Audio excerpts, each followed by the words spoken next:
Cold brew got me like. Hey, welcome to Cold Brew Got Me Like, the podcast. Today we're going to be talking about Bertie Higgins quite a bit. Bertie Higgins is the guy who made the song Key Largo. We had it all, just like Bogey and Bacall, starring in our own late, late show. That's the song. And we're going to have the links up on my Twitter, at The Crofton Show. At The Crofton Show. And it is going to be pinned at the top of that Twitter. I'm going to have my tech people pin it. And the links to all the videos we're going to discuss will be in that pinned tweet. And I'd like to introduce the crew, the Cold Brew Got Me Like crew. We call it Gathering of the Chuggalos. Greg Crofton, my brother. Hey, how's it going? And John Burr. Greg Mahalo. is a what did you say? Mahalo? Yeah. Greg is a journalist and runs a great website called Channel Nonfiction.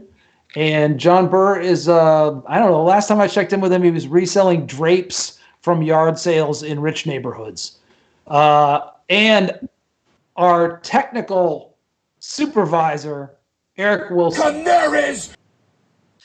And we call money canaries here, dollars. If you wanted, you're never going to be able to figure out why we do that, but we'll explain it on future podcasts. 100 But anyway, we call canaries! dollars. We call dollars canaries. And if you want to throw a few canaries at us, check out patreon.com. We need canaries. I need canaries for cold brew. I need canaries for rent. We need canaries. Canaries! I am the canary and I am the coal mine, if that makes any sense to you. So I have to introduce the show. So we watch videos on this thing and we talk about them. We came up with this concept. No one's ever done it before. And that's where we watch videos and we make fun of them. So, hey, here, look at this. This is Aunt Kath. Aunt Kath, real name Kate Khalil, sent me cold brew in the mail. And I got it today from Chicago. Awesome. And it's called Brown Acid Cold Brew. So, Wow. a reference to For the he dogs and the she dogs. Woodstock. Winked at all the Oh, shit yeah. out. Cool. Yeah, it's really nice. Did that sound effect did it go? I didn't hear anything. Okay, just continue the show. Okay. So welcome to Cold Brew Got Me Like, and this show is all about Bertie Higgins.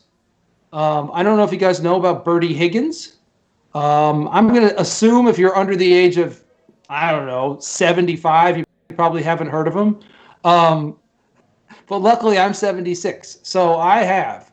And Bertie Higgins is the guy who made the song, he had a hit with the song Key Largo in 1980, not sure, like 81 maybe.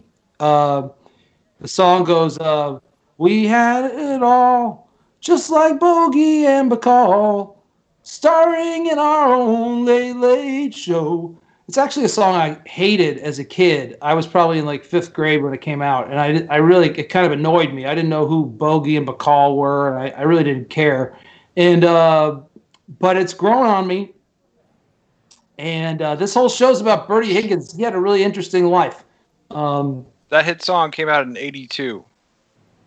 Okay, so I was actually in 7th grade, which makes sense that it would have annoyed me by then. I actually probably would have liked it if it came out when I was in 5th grade. But by the time I was in 7th grade, I had been exposed to better music than that. So I think I probably thought it was lame, which it really was.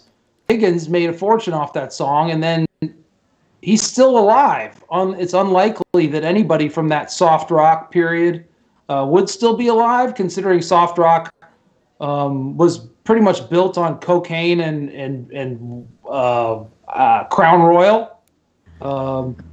So very few people from soft rock are alive anymore. Like, soft rock is misleading because soft rock sounds like it's like wimpy. You know, people are like, oh, soft rock. But soft rock people I mean, the only reason that music was so soft is because they were so hungover when they recorded it. They just couldn't take too much volume. There's nothing that sounds better. I don't know if you've ever been hungover. If you've been up all night doing cocaine, a marimba sounds unbelievable. Best hangover cure known to man is definitely Gaucho. Takes the edge off. So have someone play the vibes. Yeah. Have a man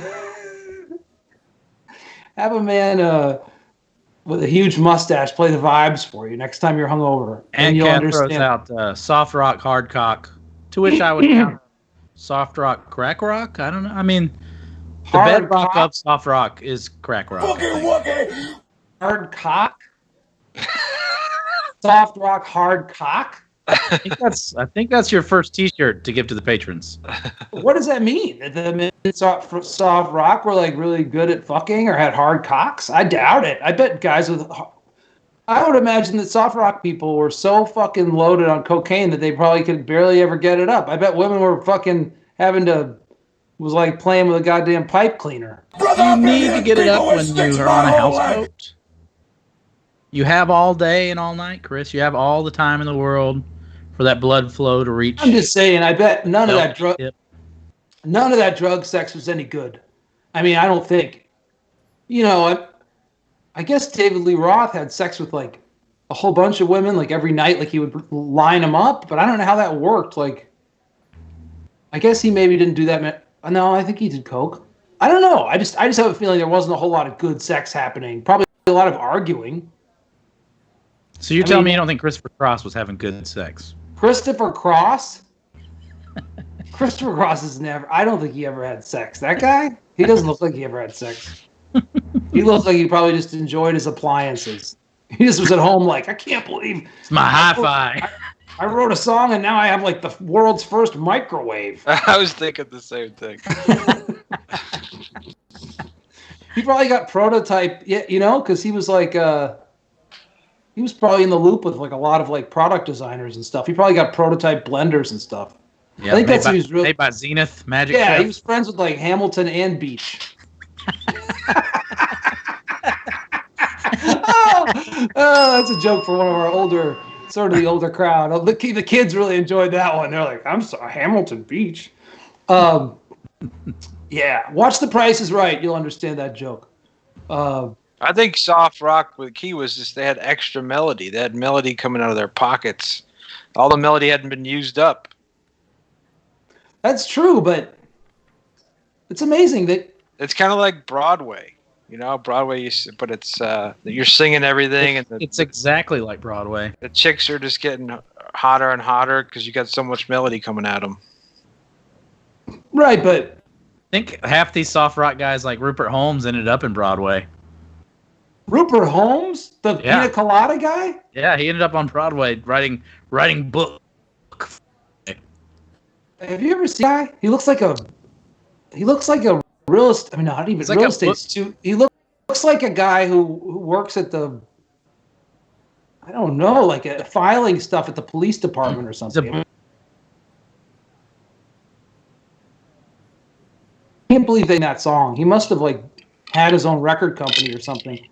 Because if you had a song like Pina Colada song, you would not want to take a chance at letting that, used car salesman looking guy sing it. But back then, also, regular guys were like balding guys with comb overs and stuff, like were somehow acceptable to women. I don't know why. I mean, men were like doing aforementioned cocaine. I guess so. I don't know. It's a different era.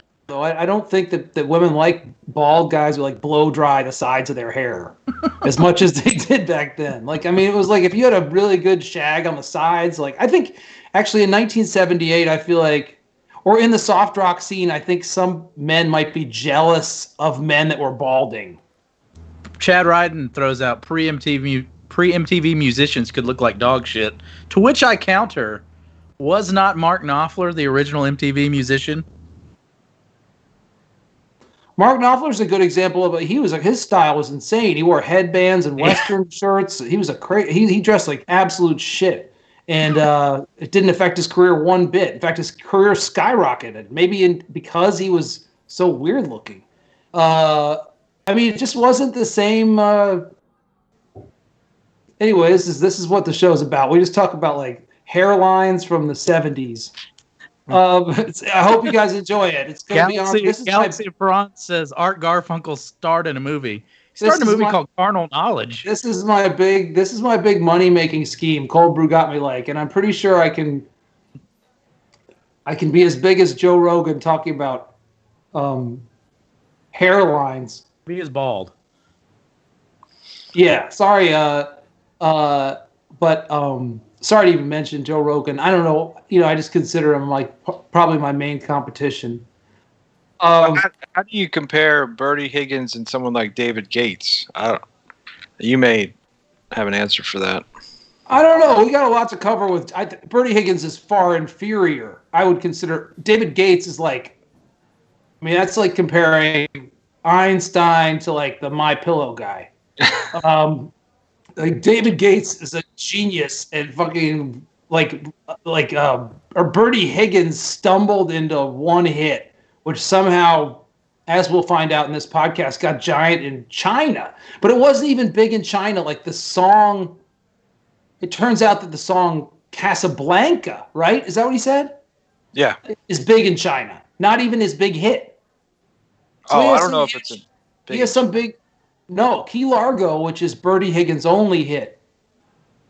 I mean, we're burying the lead here, really, because the man's name is Bertie. Bertie. Name another time in history where a guy named Bertie could be on television and call himself Bertie and achieve success. It's not possible, except for in 1980. His real name is Albert. Okay, well, we're getting ahead of ourselves. Let's let the Cold Brew Got Me Like audience Cold Brew got me like. take a look at. First of all, we're going to show you to completely confuse this narrative. We're going to show you a video of some wrestlers, but pay close attention to the announcer because the announcer mentions Bertie Higgins.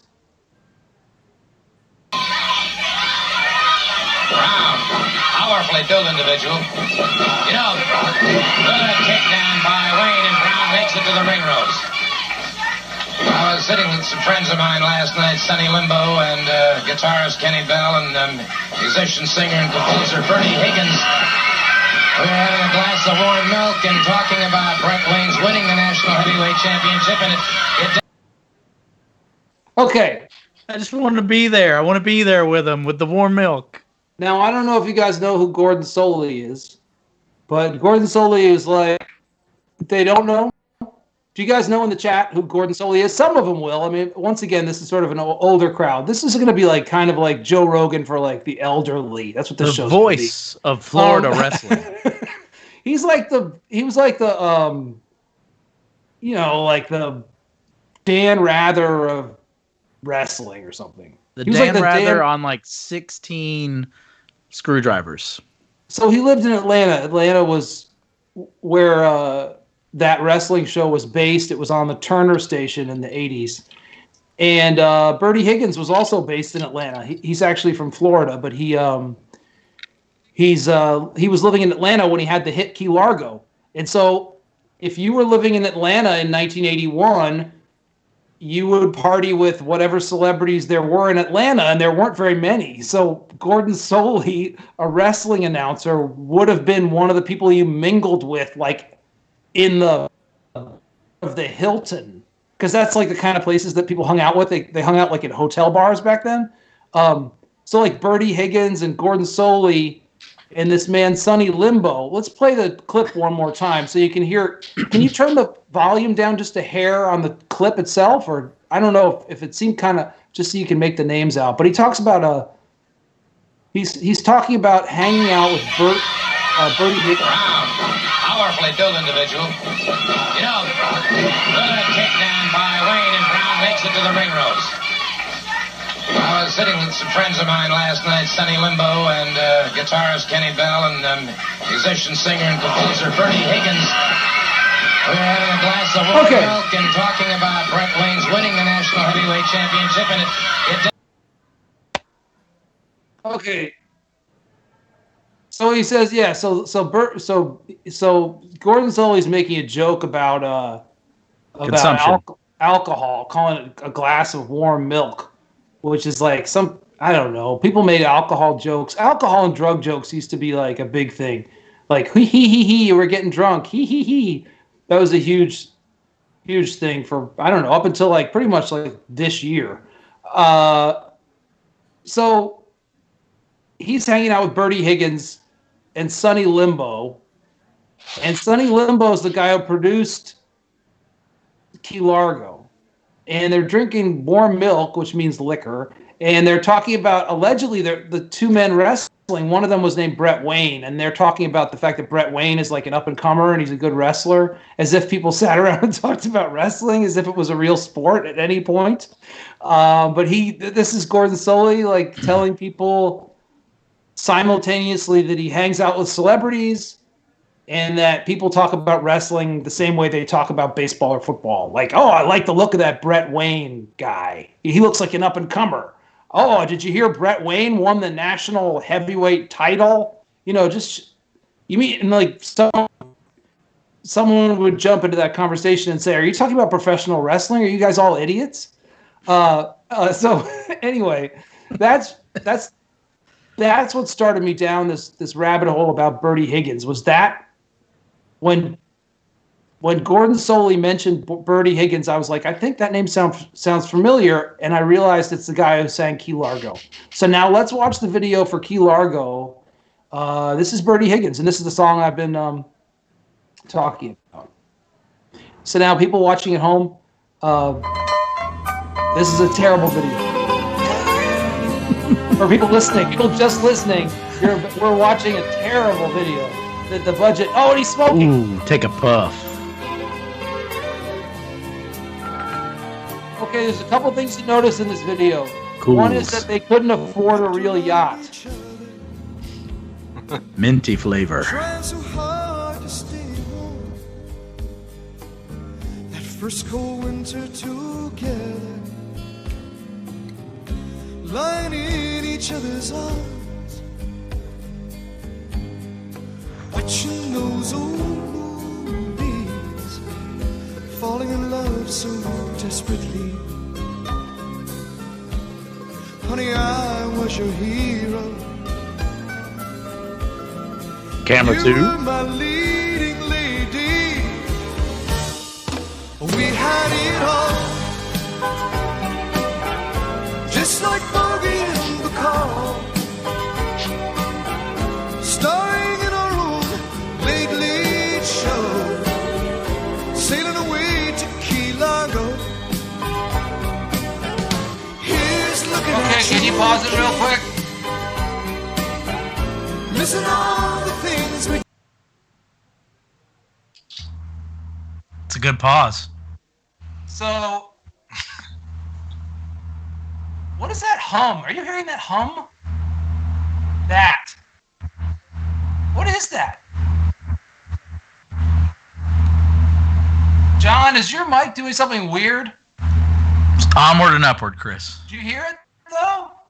Doesn't Yeah. matter. Okay. So, That's Bertie's motorboat, I think. it sounds like Bertie's motorboat. I actually thought it was Bertie's motorboat. It's okay, Bertie. Okay, so a couple things. This is the biggest fucking boat they could find. This boat that they're in is the boat that you can see the wake from the camera boat that's filming their boat is about to flip over their boat. So Bertie Higgins, I just think it's funny that this video is supposed to show like the deluxe life of a rock star. And they got this little boat and he's smoking this stubby cigarette. And I just think it looks like the worst trip on a boat with your stepdad. That's what it looks like. It looks like your cokehead stepdad took you fishing and he forgot the rods. Well, they probably didn't think they had a hit on their hands. Yeah, that's true. They were like, let's shoot. Yeah, Bertie Higgins is like, let's make a video. And they're like, you really think we should? You think it's worth it? Bertie, don't you think you spent a little too much money on this video? Winked at all the sheet Yeah, off. that woman, okay. I don't want to talk about this too long, but She's limping. the idea of surprising. Well, no, we'll get back to that. There's an element of this video that's like the Zapruder film, which I will get back to. We'll roll it back and take a look at Badge Man. Do you guys know who Badge Man is? Does anyone in the chat know who Badge Man is? I want to find out if I'm dealing with the right audience here. Who knows who Badge Man is? And who thinks a Cold Brew Got Me Like t-shirt with Badge Man on it's a good idea? Does anyone know who Badge give Man some is? canaries. Does anyone know who Badge Man is? Okay. You can also donate money to us so we can keep doing this. And we call money, we're trying to call money canaries here because Jimmy Valiant, the wrestler, used to call money canaries for a couple months. Weeks. Yeah. 100 canaries! For a couple of months. The Jimmy chat seems to think we have a Robert Wagner situation on this boat.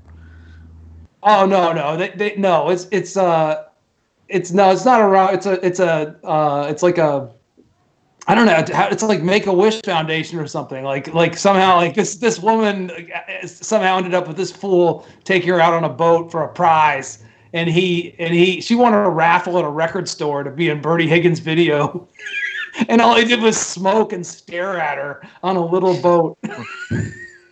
But anyway, I was going to say, in this video, Bertie Higgins like kind of sneaks up on the woman and grabs her by the arm, and she turns around and looks at him like he's a rapist, and then she's like, oh, it's just you. Like, that was like a device in a lot of old movies where you scared women, like, you know, and then they were like, oh, it's not a rapist, which I think is unusual, and they don't do that anymore. For obvious reasons. But yeah, so Bertie Higgins snuck up on this woman, and she turned around and she's like, oh my God, I'm going to die. Oh no, it's just a kindly hungover guy with his shirt unbuttoned to his navel, smoking. It's a Hawaiian hobbit with a smooth He's fine. voice. He couldn't be a criminal. He wouldn't be smoking so much. So let's roll it. Let's roll more of Key Largo.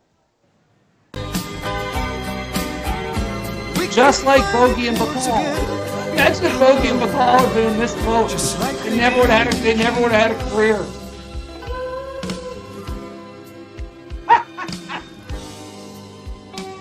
She's like, what the fuck?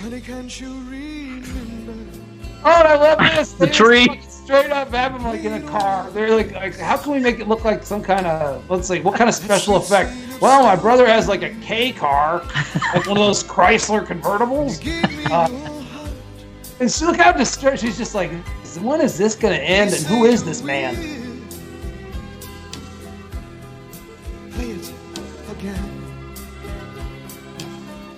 She's kind of pretty, though. Oh, she's pretty, yeah. She's probably the hottest woman in Atlanta in 1970. Winked at all the she-dogs. Bertie has like a lump of does a necklace. Yeah, that's a power move. How you do it? Yeah. I respect the necklace. Look at her. Like, don't. Come on.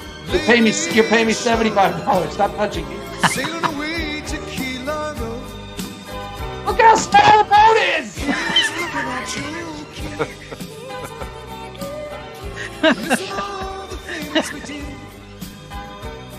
I should have used a rubber dinghy. You might as well have gone all the way. They're in this twilight of weirdness, and they don't even realize it though. They're like, hey, listen, the wake from our boat is swamping his yacht. The wake from the camera boat is swamping the yacht. Is that good? That doesn't fucking matter. Okay, that was now we're gonna go back. Okay, so I've watched this video so many times because I love the production quality. I love how uncomfortable the model's supposed to look like she's on a date, but she really looks like she doesn't know who he is. And on a small boat, and I was smoking more, and I swear to God, I think they must have taken it out since, like, why would they censor smoking on YouTube? Like, I saw a version of this where he was smoking way more, and it was funnier. But we're going to take it back because I've watched this video so many times. I noticed something. Now I'm going to talk about Badge Man for a second. And I'm sure this is the kind of stuff people love to tune into on a video show, is a guy talking about Badge Man. But Badge Man is the guy that they think shot Kennedy. And you can see that there's like a picture where, not the Zapruder film, but the guy who took the film from the other side of the street. It's a lesser known film. Is this Woody Harrelson's dad? Well, Woody Harrelson's dad is supposed to be one of the. He claimed hobos? Kennedy. Yeah. All right, you know about the hobos on the. Okay, you're talking. All right, maybe some people know exactly who the hobo. One of those hobos was E. Howard Hunt, and everybody knows that. So yeah, the hobos.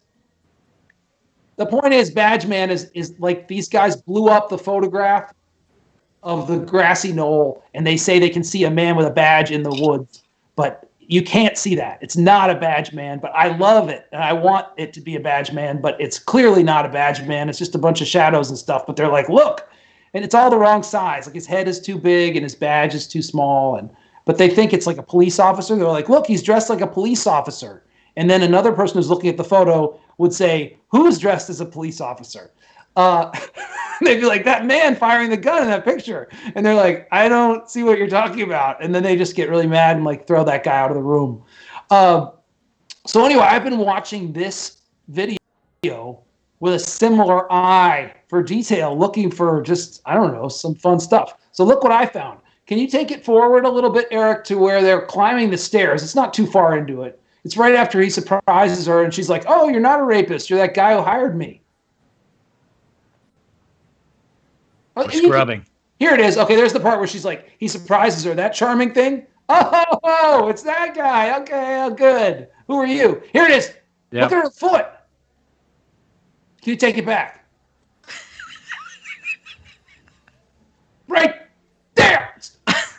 What's going the wrong way? Now, I'm not trying to shame her for having a foot that goes the wrong way, but I just think that consider like kind of like just supposed to be about how hot she is. Like I think the fact that she has like a, like a bum foot. I can spot a club foot. I can spot a club foot. Might have been something they would have shot around. That's a Von Erich foot. But that's a problem. See, if she was a really, really in the Atlanta modeling market was not, she'd be in LA if it wasn't for that foot. Yeah. So can you take it back one more time?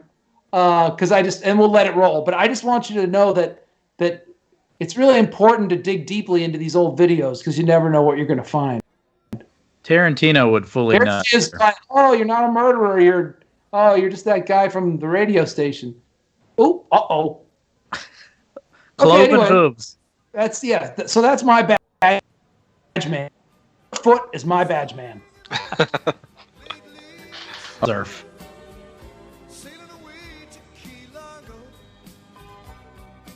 It's not sailing anyway. That's not sailing. I'll tell you one thing. Bogey and Bacall would have been so mad if they saw this video. Just like Bogey and Bacall. Fuck that guy. Bogey and Bacall. I wouldn't be caught dead wearing a fucking... What is that? A fucking gold bowling ball around his neck? Oh, why is she... She's like, this sucks. Imagine if that's the shot they chose. How many other shots must have like been barfing? She probably was seasick.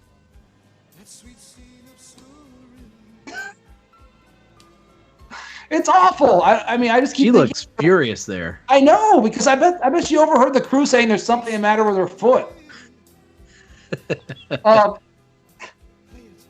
Anyway, so it's fun to do a deep dive on these kind of things. So anyway, there's what do you call him? Bertie Higgins. There's Bertie Higgins in all his glory, and there's the sweater that you had to have around your neck by law. If you were a hot woman, if you were a hot woman, you had to have a sweater tied around your neck, or else you wouldn't get groped by a guy who was hungover.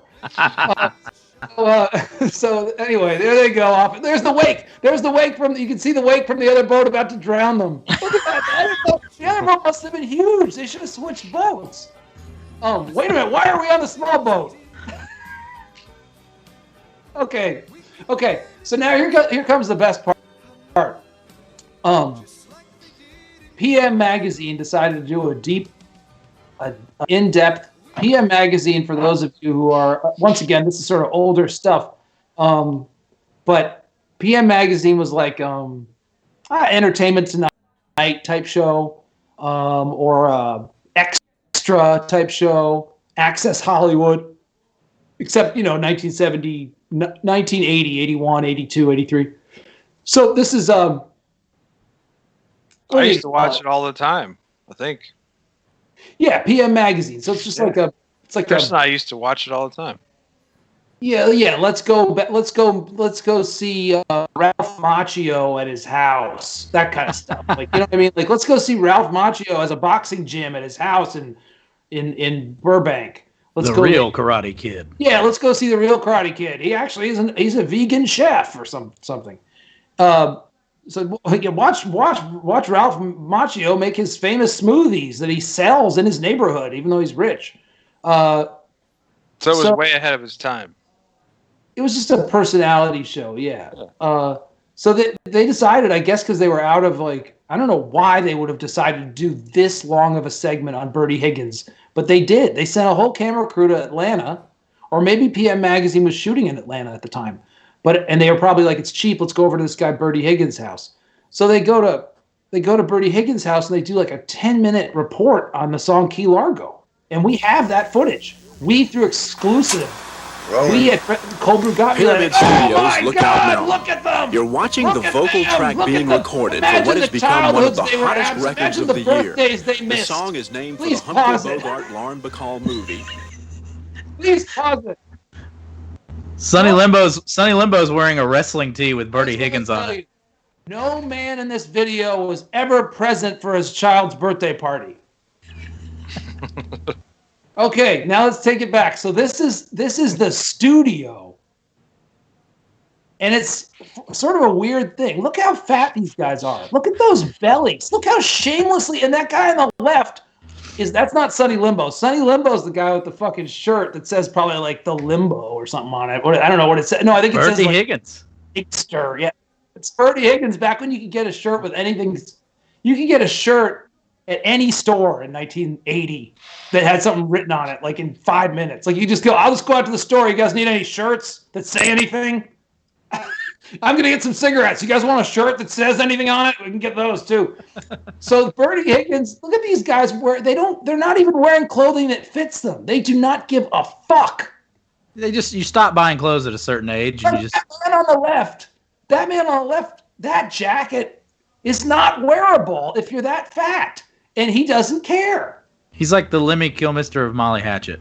It's because you know what it was? It's because before the internet, if you had any fame at all, like the fact that they were in a music studio was enough for them to be able to get away with anything. Because your average person was just stuck like, Chris, work. Huh. Jim City Record Collector wants that shirt with Badge Man on it.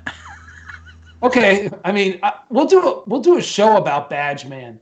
I'm sure we will. I mean, because I've been watching almost exclusively JFK conspiracy videos for like the last 3 weeks. And I got to tell you, it hasn't been helping me. I feel horrible. But I know everything there is to know about. I've seen every interview with everyone who was in Dealey Plaza that day, and I can tell you this: there was more than one shooter. I'll tell you that right now. Anyway, I'll go. That's just common sense. And a cockadoodle do if you do. And if you guys think that fucking, what was the name of that fucking gun he was supposed to have? The Ferrari Carano or whatever it was? Ferrari Carano's the name of Chardonnay. But you know that Italian gun? That rifle? That rifle wasn't the right rifle. They kept saying it was something else, and then like the FBI was like, that's a something or other Ruger, and then all of a sudden they just fucking switched it. At some point they're just like, no, it's not. It's this kind of gun, and everyone was like, oh well, they must have had it wrong for the first 2 press conferences. And where was Bertie Higgins and Sonny Limbo during all this? Bertie Higgins was probably in 1963. Bertie Higgins was listening to Rock Around the Clock and being like, someday I'm gonna slap a bass or whatever the kids thought when they saw that kind of stuff.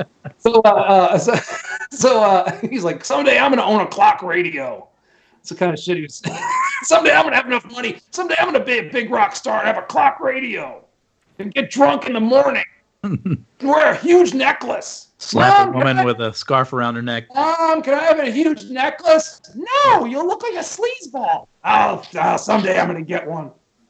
Someday I'm going to be on a small boat with a lady who's mad at me wearing a huge necklace, Mom. I'll show you. Okay, so let's roll. Okay, so another funny thing is this is a reenactment. And also, these kind of guys that look like this, the reason why they're fat is because they do drugs and drink. And they've never been up this early. Like PM Magazine was like, can we start shooting at 11 in the morning? Look at Bertie Higgins. He He looks got to set his own shit up. Bertie Higgins has been up all night. Look at him. And this is not a real recording session. It's a reenactment. So Bertie Higgins is just doing nothing right now. He's just... Still smooth. Look at that mural.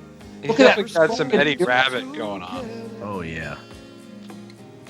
Look at that mural behind him. Taj Mahal. That's when you give cocaine to the guy who's painting. He was supposed to paint it like white. Almost 5 years in Florida. And we were both into old films at that time in Florida. And we'd curl up on a Friday and Saturday night, the only time they had the 24-hour TV down there, and watch them. And Bogart and McCall was a favorite. We had it all, just like Bogey and McCall, starring in our own late show, sailing away to Key Largo. Did you and your lady have it all? Yeah, one time. Very much so. I've been around on the earth a while, and I never thought I'd feel Cronkite. that. And the fact that I felt that just absolutely... You can please pause it. Please pause it. Okay, couple of things. First of all, the guy who painted that mural in that room where Bertie was fake singing his song, that man was supposed to paint that wall of one color. But he found Sonny Limbo's Crown Royal, and that's what happened. So also look at Bertie Higgins right now is sitting in that wicker chair that everyone from like 1972 till 2003 sat in, or like, everybody sat in those fucking chairs. Is that a pompazon? Are we in pompazon territory? And is he wearing a terry cloth robe? Yeah, I'm sure. Well, no, that would be a deep V. Might be like one of those old cocaine V's. Yeah, because these guys were, and he was also horny. That's the thing about these guys. They were hungover and horny as shit. Like they were always showing a lot of skin, even though they probably smelled like, cigarettes. What I was going to let you know real quick was, I don't really remember. Why did I stop the video? Why did I start yelling? Oh, because he asked. Okay. Did you have it? Did you indeed have it all? All right, here we go. Okay, this is when it gets crazy. These PM Magazine guys have nothing to ask Bertie Higgins because there's really not much to ask. You've had one hit. It's about Bogey and McCall. That's pretty much it. But they got 10 minutes to fill. So they start doing a really overly intimate interview with him about the woman he wrote this song about. And now as we go through it, we're going to find out that this woman he wrote the song about, he's going to say, I was never in love with anyone like her. Like I loved her so much. It was like nothing. Like it's the first time I ever felt love. Like I never even felt love like that in my first marriage and with my kids. Oh yeah. So it turns real dark. And then he talks about being in jail. And then they drag in the girl that Key Largo's about, shows up in this video and says like she broke up with him for undisclosed reasons. But when you read his Wikipedia, you find out it's because he was in jail for drunk driving. It's just unbelievable. I mean, this is like 60 Minutes. It's like 60 Minutes, my favorite. It's like a 60 Minutes episode from a parallel universe because nobody needs to go this deep with this one-hit wonder about a girlfriend. It's wonderful. Anyway, so here we go. Let's take it back because I want to hear what he goes. Did you and your lady have it all? Have it all. Sailing away to Key Largo. There's that Crown Royal. What's that Crown Royal? Yeah, one time. Oh wait, Very sorry, much so. I talked over it. Can you take it back one more time? Have it all. Sailing away to Key Largo. Did you and your lady have it all? Yeah, one time. Very much so. I've been around on the earth a while, and I never thought I could feel that. And the fact that I felt that just absolutely... I was married before that and had a couple of children, and I never felt anything like that. I was in Two or very, three very kids. much pain about that. And it was something I had to say. And I think a lot of it was said directly to her.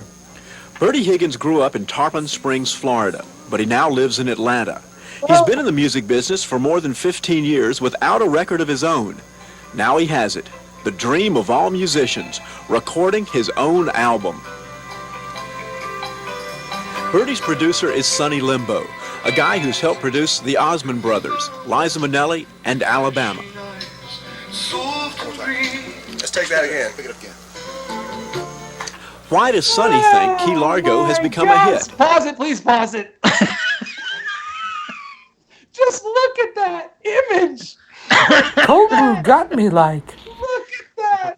It's like a Genesis album cover has come to life. Is he wearing a turtleneck? Oh, Why the fuck? What? He's out of control. A turtleneck and a necklace? and rings and some hippie jacket that he bought in 1967 when he was in some Paul Revere and the Raiders rip-off band. And he still has it for some reason. He put it on because PM Magazine knocked on his door and he was still asleep on the couch watching fucking... what's the name of that fucking detective that Peter Falk plays? Columbo. Yeah, he's like watching Columbo with a cigarette like out on his chest that burnt out on his bare chest. Maybe Rockford Files. He had a cigarette that burnt out to the nub on his bare chest. and PM Magazine knocked on the door and he pulled on the first thing he could find, which was his Paul Revere and the Raiders knockoff jacket that he hasn't worn since he was a teenager and a turtleneck. This is back when these guys smoked in bed.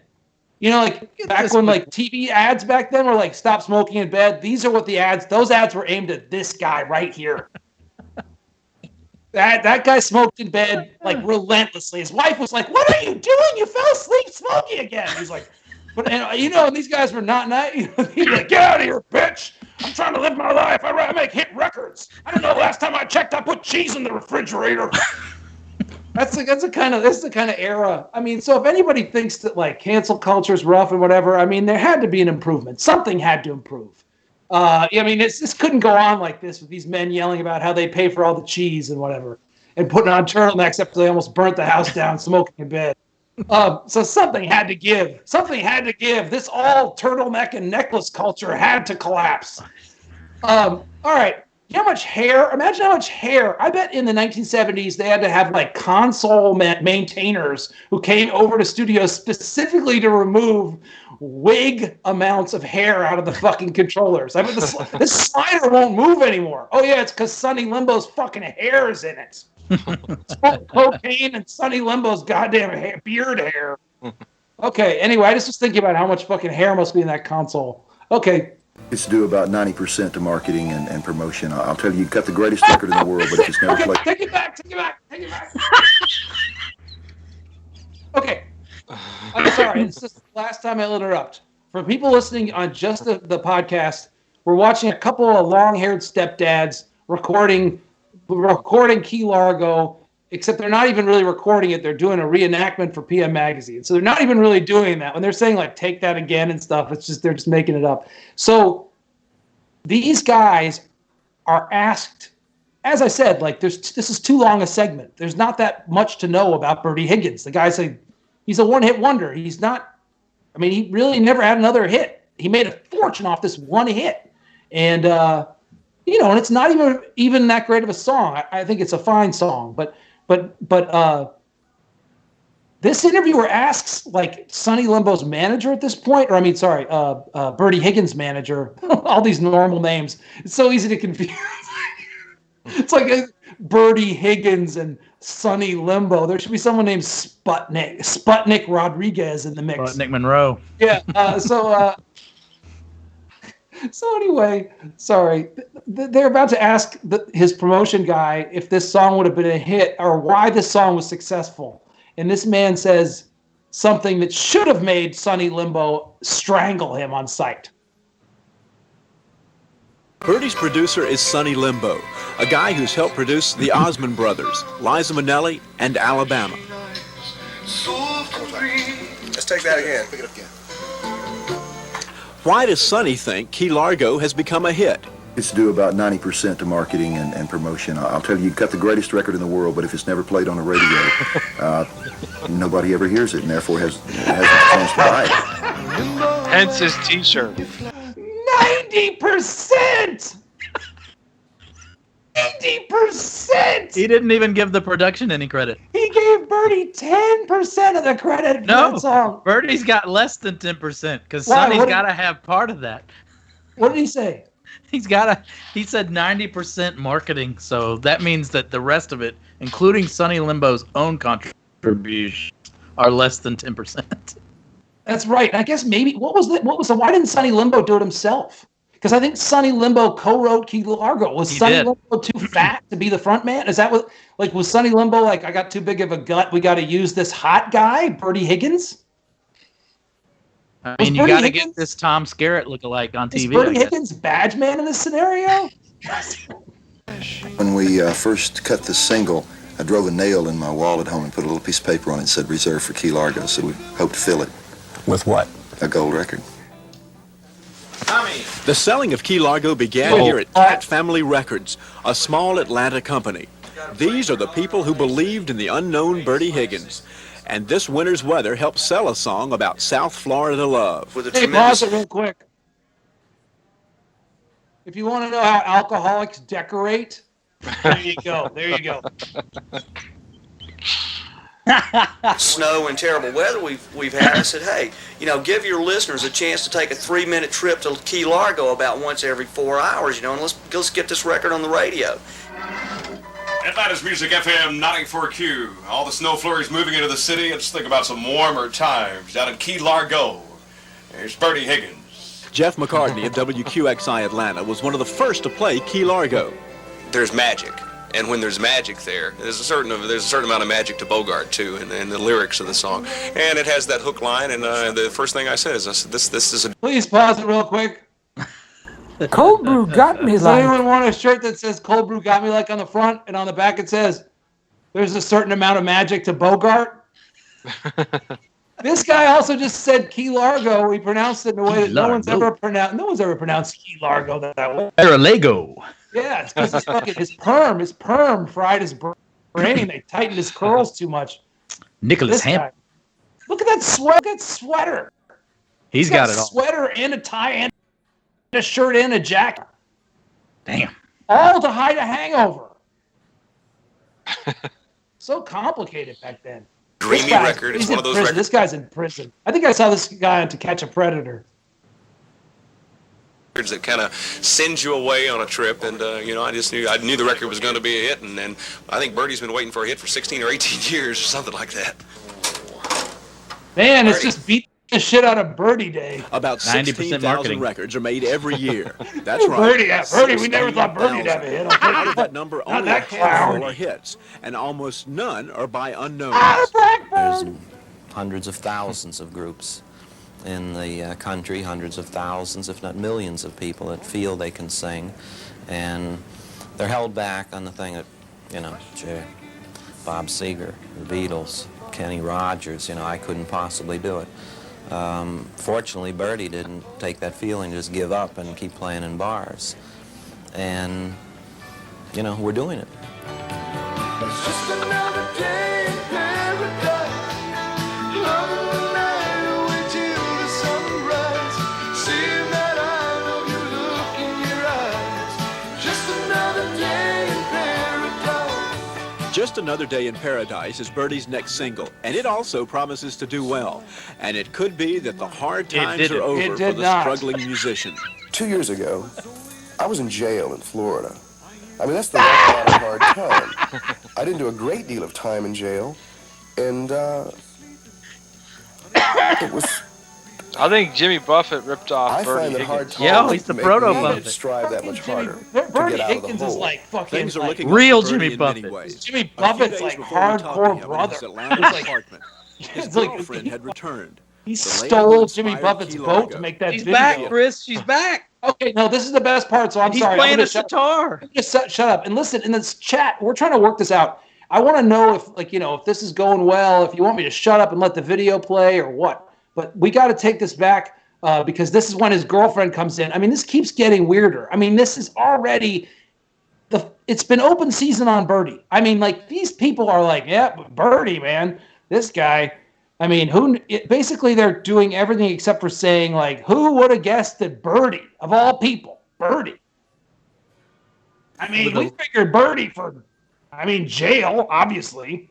But we sure as hell didn't figure, anyway, it just shows anything's possible with promotion. We needed a key, and it turns out that Bertie just fit the lock. Yeah, exactly. Bertie's got a head, and he's got lips, and he can move it. He's prison young. Bertie's got a head on him, and he can grow a beard. I mean, I guess that's what I would say as far as what he brought to it. He appears to be playing a lute in the upcoming scene. He can play an A chord. I mean, not that well. He kind of mutes one of the strings, but, it doesn't really matter. Once you do the promotion, it doesn't really matter if he can play. Bertie's kind of like, I would consider him like, I don't know, a Muppet, maybe I would say. Muppet. Like a Muppet if a Muppet was drunk all the time. Muppet with a DUI. Maybe if a Muppet was called, like, Drinky.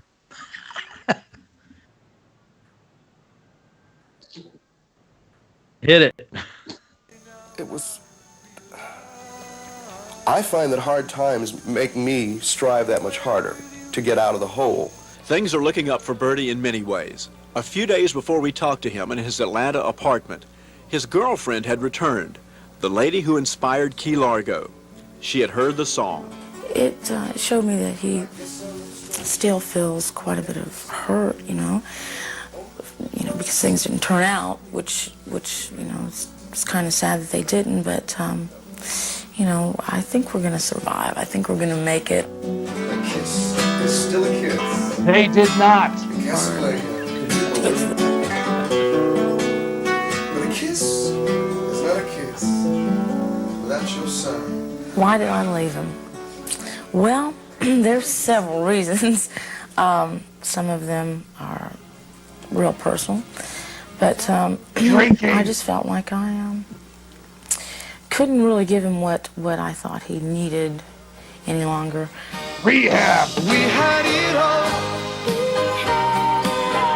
just like Bogey and Bacall, starring in our own late show, sailing away to Key Largo. Here's looking at you, kid, missing all the things we did. Love in its basic form is the most simple, beautiful thing on the earth. And money can't buy it. Money can't keep it. It's an emotion, and that's why it relates.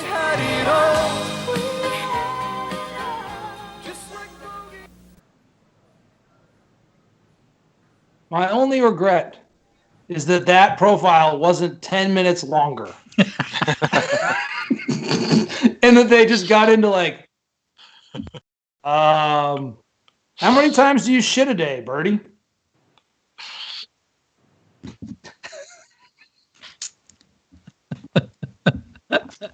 Is it loose? I mean, is it from all the drinking? Is it loose stool, or do you have firm? I don't know.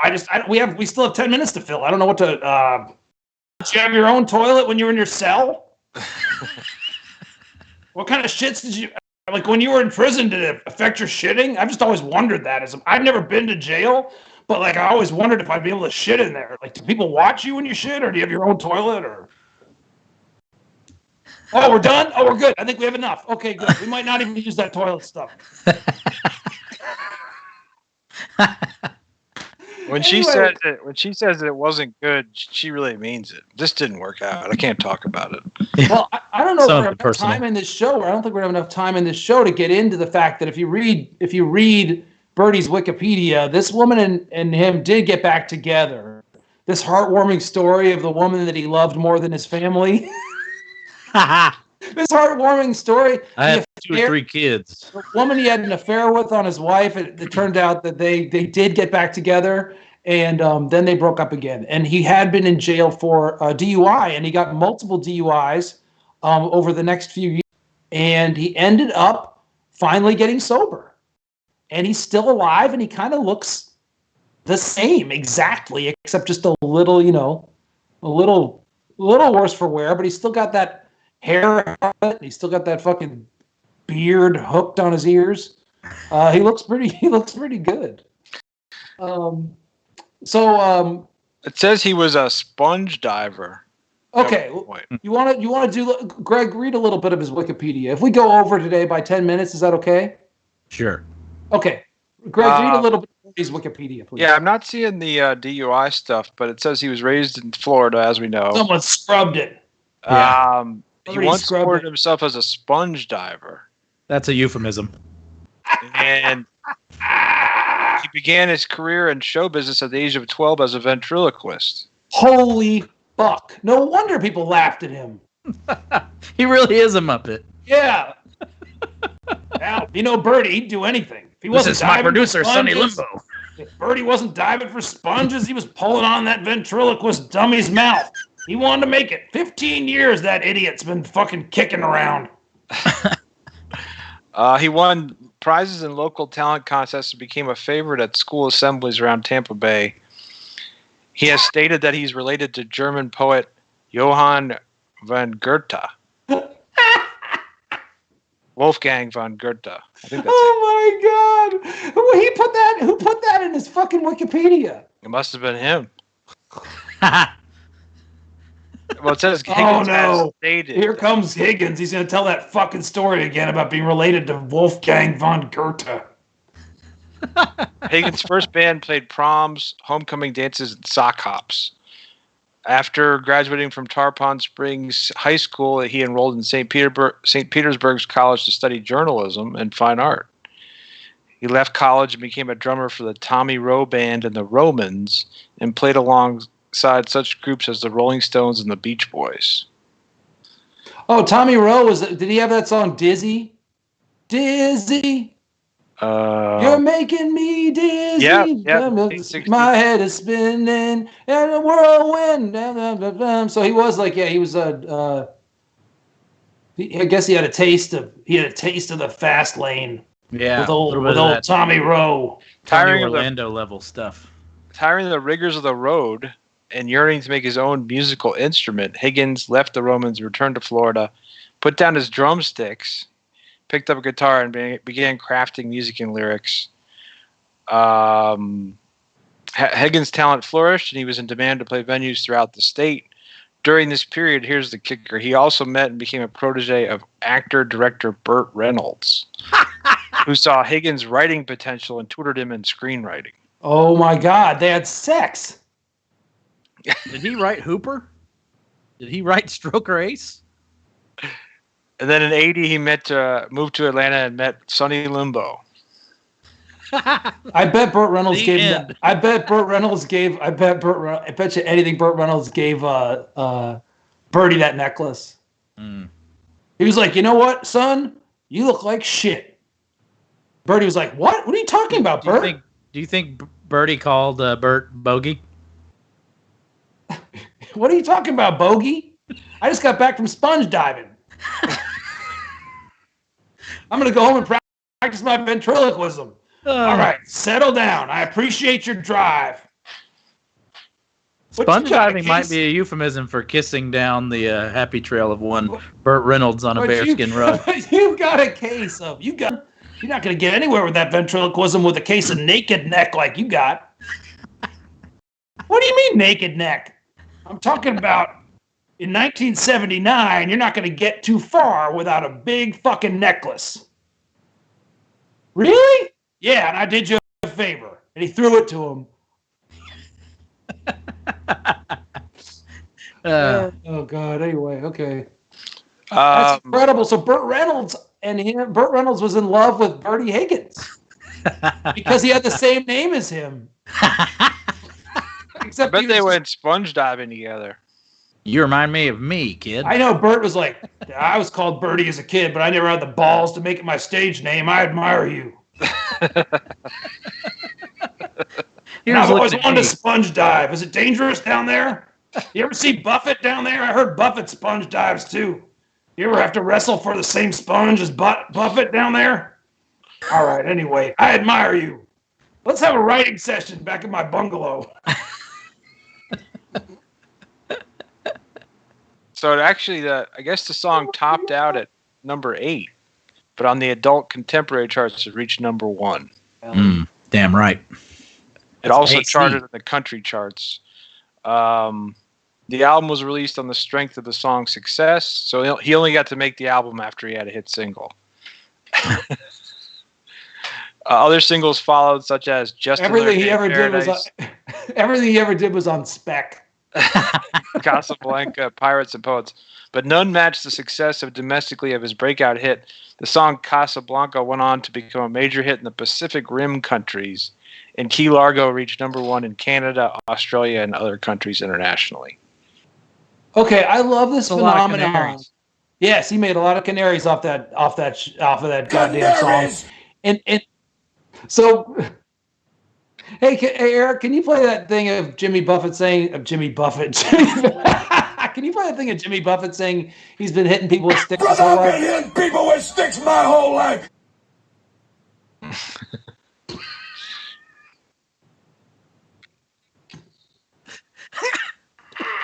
don't know why that kills me so bad. Well, Key Largo seriously the was stupidest sentence I've ever heard. Huh? Jim City Record Collector points out he is sitting in the same wicker chair on the album cover. Yeah, I mean, I guess everyone knows at this point that back then, like, there's like 100 album covers that have those wicker chairs. Here's the thing also, I want to tell women that if your man ever went to jail and, like, came out and said he was going to quit drinking and picked up a guitar,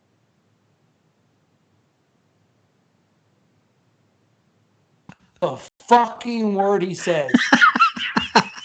I mean, that is the definition of, mansplaining. Look at him. Ooh, I can't even believe it. That poor woman having to forgive him just because he played that funny guitar.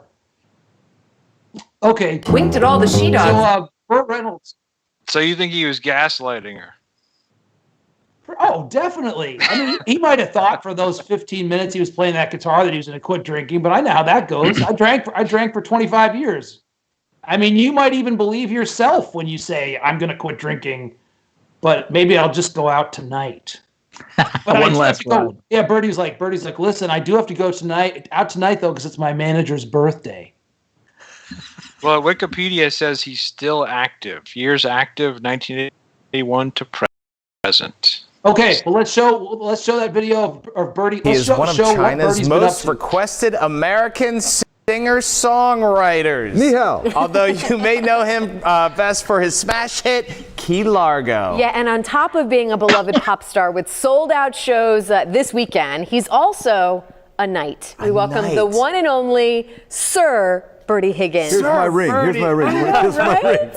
This man, I really do think you're the most interesting man. The world's most interesting man. That's funny. That is the good. stories that we keep. There you are, right there. Sir See, if there's Bertie. no pictures, it You and didn't happen. McCartney. I told him, I said, the sword here and here and here, but just don't take it this way.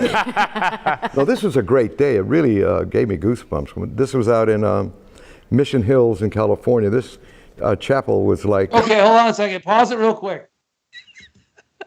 I'm sorry, but you can't get knighted in Mission Hills, California. I don't know who that was. I don't know if you got knighted by somebody at Trader Joe's or what happened. But that is not. There's no like, oh, like if you can't make it to Buckingham Palace, we'll do it in Mission Hills. I'll have the Queen's cousin can do it. Like they don't. I don't know what that is. He's the knight of what? Like, I think he must be the knight of like Orange, like the knight of like Alameda County or something. Anyway, I just love the like no questions asked. Oh, you were knighted in Mission Hills? That's unusual. The Lancelot of Burbank. They usually do it in fucking Buckingham Palace, don't they? Yeah, but I mean, it was through my manager. My manager arranged it. It wasn't really, wasn't a full knighting, but it was like I'm a California knight. It's like, it's a long story. Is this like being a Kentucky colonel? What is this? Yeah. And also, just for people watching Cold Brew Got Me Like right now, for some reason, people cannot stop being mean to Bertie Higgins. They're making fun of Bertie Higgins, these news anchor people. I mean, technically, the guy had a #1 song. What have these two idiots have ever done? Well, and they're taunting Bertie, and Bertie goes along with it. You know what I mean? Like, what is it? And people cannot stop kicking sand in Bertie's face. Bertie's got the last laugh, though. He looks like a young Dan Harmon here. Thank you. He's still got his hair. Chops. Look at that. Look at that hair. He had that kind of hair that hung on. What year is this from? Christy Yamaguchi Main throws out, Chris, Bob Seger is a Hollywood night. I don't want to talk about that. Just kidding. Sorry, man. But yeah. Well, good. That's a good. I get it because there's a song called that. I'm being mean. Sorry. What year is this? One time. There's this whole chat. I haven't interacted with it like one fucking time. And then the one time someone says something, I'm mean. Well, keep tuning in and sending us canaries. I'm a dick. Canaries! Patreon.com/Chris Crofton. Give us some canaries. There goes Bob. Build me 7. Okay, so like you're not gonna believe the song that Bertie Higgins plays on this show. Once we get to that, we're gonna close the, we'll wrap it up. But this is just gonna blow your mind. I feel bad for Bertie, but I also understand why people make fun of him. 1800s. It was really amazing. So now I told the band, well, I won't repeat this. Yeah, you can't tell that. Family rated, I know, right? And this has just been a great year. I've been in China 8 times and getting ready to go back. Ask, how do you become this huge pop star in China? I don't know. It's just one of those things that happen. It's just thank you, Father. Yeah. No, it's just one of those things that happen. It's an amazing thing. And I've been over there, as I said, 8 times in the last 10 months or so I go all the time. Getting ready to do the Beijing International Film Festival. They screaming your name out in the streets? Barely. Hey, what are you singing for us this morning, though? Not going to sing one of the hits that we know and love, but a new one you've been working on, right? Yeah, it's starting, we're in a limited release right now. It's going to come out smoking around springtime. And I wrote this about 3 months ago. I wanted to write it nice and simple. It's called Son of a Beach. Son of a beach. Okay, could you please pause it real quick? I know we're running overtime here, but please pause it real quick. Okay. He says he wanted to keep it nice and simple, and I'm a big fan of simple. But in this case, he should have made it a little bit more complicated. Because listen to this. The title of my 25th album is Son of a Beach. So. Did you hear that? 25 albums. All right. Well, again, your show this weekend is sold out. It's not hard to put but them out April, if you're the coming songs are back, like right? Yeah, we're doing a show in the Largo Performing Arts Center. I think on very April cool. 4th. We have 2 shows that day. There it is. Yeah, April 10th. Is it April 10th? Come on, Bertie. April 10th. Sorry. Largo Cultural Center. I don't know where I'm going to be. I can't understand. Would they do that to hear Bono? this new song. We know it's going to be great. You ready? Now listen, it's still morning, you guys. And might be a couple notes. I'll go, and nothing will come out. You can sing whatever. We're going to love it. The world's most interesting man. Oh my gosh. Here's Son of a Beach.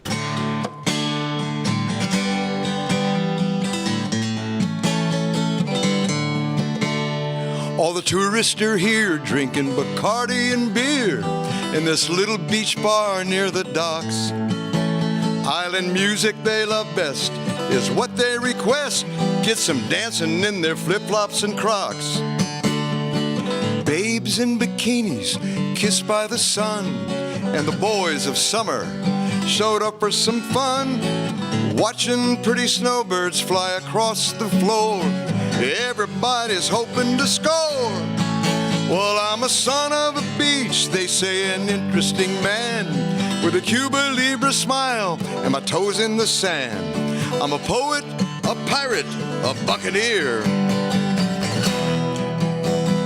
Blackbeard and William Shakespeare. Okay, stop. You can't do a pause like that. You can't do a pause like that, like in a song where you say Shakespeare and have no words for that part. You can't just have a part where there's just no words at all, especially after you've been babbling about Crocs.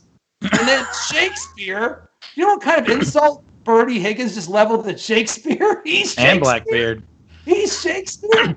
Sun-kissed, flip-flops, or whatever he's fucking. That is the worst song I have ever heard. That is not even a song. I think he made it up just now on Tampa Bay Live or whatever the fuck this is. Bertie is a con artist. I was on Bertie's side until now, but I think he should go back to fucking sponge diving as soon as possible, and someone should fucking put a kink in his hose, in his air hose. I mean, I'm sorry. This doesn't even count as a novelty song. I mean, this is just a disgrace. I never even made it past this part. I turned it off because I was barfing all over the floor. But can you fire up the next verse and then we'll close it out? It's making the Chinese It's look not who bad. you are, and you're He sure as fuck is. Oh my God, he's doing like the most bad. Yeah, he's insulted. He's inadvertently insulted the living shit out of the nation of China. Chris, oh my God, CIA Brainbugs has pointed out this song has the exact same melody and chords as Snoopy versus the Red Baron. So keep that in mind. Well, stop reading me things I can't work with. I don't even know what that is. Snoopy and the Red Baron. captain of the ship, or an old wharf rat, or in your backyard, in your little kiddie pool. It's all a state of mind and we're all cool. So come on down, tie up at the dock, a rowboat or 100-foot yacht. Join my mates, and soon I you keep will thinking be he's gonna say cock. He keeps setting it up to say cock, and he might as well be the only thing that made the good. He's like, tie it up at the dock. interesting man with a Cuba Libre smile and my toes in the sand. I'm a poet, a pirate, a buccaneer. Blackbeard and William Shakespeare. What is that fast? You can't do that. That's not a Oh, I'm a son of a beach, an interesting man with a Cuba Libre smile and my toes in the sand. I'm a poet, a pirate, a buccaneer. Blackbeard and William Shakespeare.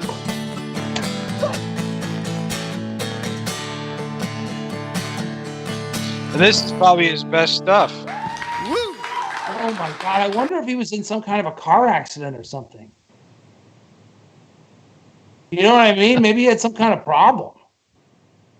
Maybe he tried to like do a sponge diving demonstration over in China and he was underneath too long. I mean, something happened to him. That's not a man who... The man who wrote Key Largo has left the building. And he had so many rhymes in there that would have rhymed with cock. I kept explaining. I seriously talked about a dock, and he talked about Crocs. I mean, that song is so fucking bad. He might as well have just said like, and a big giant cock. I mean, what would he have lost? Airplay in China? What are the rules over there? Do they have an FCC? I think you could say cock in China. Then that's not even a word. That's not slang. It's probably called something else over there. Okay. So I hope you guys have enjoyed the show. You guys okay with the microphone sound? I'm having like all these I'm having like this weird. I'm still getting used to this. I feel like I'm in a fishbowl. I'd like to actually say something to Christy Yamaguchi, Maine, except for instead of just being mean to him about Bob Seger. He got off on it. He's no, it's okay. But he has COVID, so it shouldn't really be. I should have been nice. You know what I mean? Just based on that. Hey, COVID guy, you're an idiot. So no, Christy is apparently doing well. The man has COVID, and he's been like in the hospital and stuff, and he's on a fucking message board. So I hope he's not doing that with his last breath. UJ, Officer Ray! So anyway, please, okay, here's the end of the show. I forgot. Okay, this is the end of the show. So I'm going to put the links to the videos we watched today in a pinned tweet on my Twitter, which is @TheCrofton_Show. You can go to my Patreon, which is called Cold Brew Got Me Like. Oh, no, it's not. Or is it? Did I change it? No, my Patreon is called Chris Crofton. So it's Patreon.com/Chris Crofton. And we're rearranging the reward system because it turns out that I overpromised. And I said I had. I thought you didn't have a warehouse full of merchandise. I said I had products that I didn't have. I told everybody they were gonna get mugs and stuff, and then John asked me if I had any mugs, and there was an awkward moment, almost like in the Bertie Higgins song, right before he says a pirate or Shakespeare or whatever he fucking says. The other thing is go to my Instagram, Chris_Crofton, to see daily Cold Brew Got Me Like stuff. The beginning of the show, that song that you heard, the piano stuff, is from my album Hello It's Me, which you can get through Bandcamp, Chris Crofton Bandcamp, or you can just listen to it on any streaming service you want. Check out, Greg, tell a little bit about your channel of nonfiction. Channel Nonfiction is my website devoted to documentaries. It's got film reviews and lots of short videos, and check it out.